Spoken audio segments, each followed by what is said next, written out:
ನಮಸ್ಕಾರ ಎಲ್ರಿಗೂ. Welcome to my ಸಿಹಿ ಕನಸು ಆ್ಯಂಡ್ ನಾನು ನಿಮ್ಮ ಹೇಮಾ ಗಿರೀಶ್. ಸೊ ಆ್ಯಕ್ಚುಲಿ ತುಂಬ ದಿನ ಆಯಿತು ವಿಡಿಯೋಸ್ ಮಾಡಿ. ಏನು ಇವಾಗ ಸಡನ್ನಾಗಿ ಸರ್ಪ್ರೈಸ್ ಮಾಡಿಕೊಡ್ತಾ ಇದ್ದಾರೆ ಅಂತ ಅಂದ್ಕೊತೀರಾ. ಖಂಡಿತ ಏನು ಸರ್ಪ್ರೈಸ್ ಏನಿಲ್ಲ. ಸೊ ನಾನು ಆ್ಯಕ್ಚುಲಿ ಆಡಿಟಿಂಗ್ ಆಫೀಸಲ್ಲಿ ವರ್ಕ್ ಮಾಡ್ತಾಯಿದ್ದೆ. ಇವಾಗ ಆಡಿಟಿಂಗ್ ಆಫೀಸಲ್ಲಿ ವರ್ಕ್ ಮಾಡ್ತಾಯಿಲ್ಲ. ಇವಾಗ ಸ್ವಲ್ಪ ಡ್ರಾಪ್ ಮಾಡ್ತಾಯಿದ್ದೀನಿ.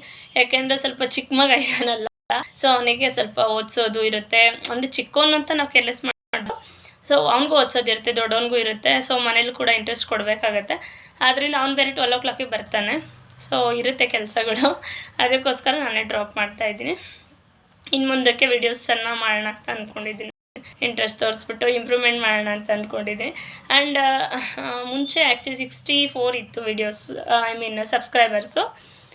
ಓಕೆನಾ. ವೀಡಿಯೋಸೂ ಸ್ವಲ್ಪ ಅಷ್ಟೇ ಇತ್ತು, ಸೇಮ್ 60 ಆ್ಯಂಡ್ ಎಬೋದ್ ಇತ್ತು. ನೆಕ್ಸ್ಟ್ ಅದಕ್ಕೋಸ್ಕರ ಸೊ ಯಾರ್ಯಾರೆಲ್ಲ ಇವಾಗ ನೋಡಿದ್ರೆ 71 ಸಬ್ಸ್ಕ್ರೈಬರ್ ಆಗಿದ್ದಾರೆ. ತುಂಬ ಧನ್ಯವಾದಗಳು. ಯಾರ್ಯಾರೆಲ್ಲ ಸಬ್ಸ್ಕ್ರೈಬ್ ಮಾಡ್ಕೊಂಡಿದ್ದೀರಾ. 64ಇಂದ 71ಗೆ ಹೋಗಿದೆ. ತುಂಬ ಧನ್ಯವಾದಗಳು. ಸೊ ಅದೇ ಥರ ನನಗೆ ಸಪೋರ್ಟ್ ಮಾಡಿ. ಖಂಡಿತ ನಾನು ಎಲ್ಲ ವೀಡಿಯೋಸು ಮಾಡ್ತೀನಿ. ಸೊ ಯಾವ್ಯಾವ ವೀಡಿಯೋಸ್ ಮಾಡ್ತೀನಿ ಅಂದರೆ ವೆಜಿಟೇಬಲ್ಸ್ ಬಗ್ಗೆ ವೀಡಿಯೋಸ್ ಮಾಡ್ತೀನಿ. ಸೊ ವೆಜಿಟೇಬಲ್ಸ್ ಯಾಕೆ ತಿನ್ನಬೇಕು, ಯಾವ ವೆಜಿಟೇಬಲ್ಸ್ ತಿನ್ನಬೇಕು, ವೆಜಿಟೇಬಲ್ಸ್ ಅದರಿಂದ ಏನು ಯೂಸ್ ಇದೆ, ಯಾವ ವಿಟಮಿನ್ಸ್ ಇರುತ್ತೆ, ಫ್ರೂಟ್ಸು ಯಾವ ಫ್ರೂಟ್ಸ್ ತಿನ್ನಬೇಕು, ಯಾವುದನ್ನು ಜಾಸ್ತಿ ತಿನ್ನಬೇಕು, ಯಾವುದರಲ್ಲಿ ಜಾಸ್ತಿ ವಿಟಮಿನ್ಸ್ ಇರುತ್ತೆ, ಯಾವ ವಿಟಮಿನಿಂದ ನಮಗೆ ಯಾವ ಒಂದು ಕಾಯಿಲೆಯನ್ನು ತಡೆಗಟ್ಟಬಹುದು. ಸೊ ಇದೆಲ್ಲ ನಾನು ತಿಳಿಸ್ಕೊಡ್ತೀನಿ. ಕೆಲವ್ರಿಗೆ ಗೊತ್ತಿರುತ್ತೆ ಆ್ಯಂಡ್ ಕೆಲವರು ಫೋನಲ್ಲಿ ನೋಡಿ ತಿಳ್ಕೊಂಡಿರ್ತಾರೆ. ಇನ್ನು ಕೆಲವ್ರಿಗೆ ಅದು ಚೆಕ್ ಮಾಡೋಕ್ಕೆ ಕೂಡ ಬರಲ್ಲ. ಸೊ ಅಂಥವ್ರಿಗೆಲ್ಲ ಇದು ಯೂಸ್ ಆಗುತ್ತೆ ವಿಡಿಯೋಸ್.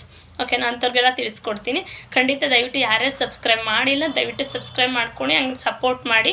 ಎಲ್ಲ ವೀಡಿಯೋಸು ಬರುತ್ತೆ. ಆ್ಯಂಡ್ ಅಲ್ಲಿ ಬೆಲ್ ಐಕಾನ್ ಅನ್ನೋದೇನಿದೆ ಅದನ್ನು ಪ್ರೆಸ್ ಮಾಡಿದ್ರೆ ನಿಮಗೆ ನೋಟಿಫಿಕೇಷನ್ ಅನ್ನೋದು ಬರುತ್ತೆ. ದಯವಿಟ್ಟು ಸಪೋರ್ಟ್ ಮಾಡಿ. ಧನ್ಯವಾದಗಳು.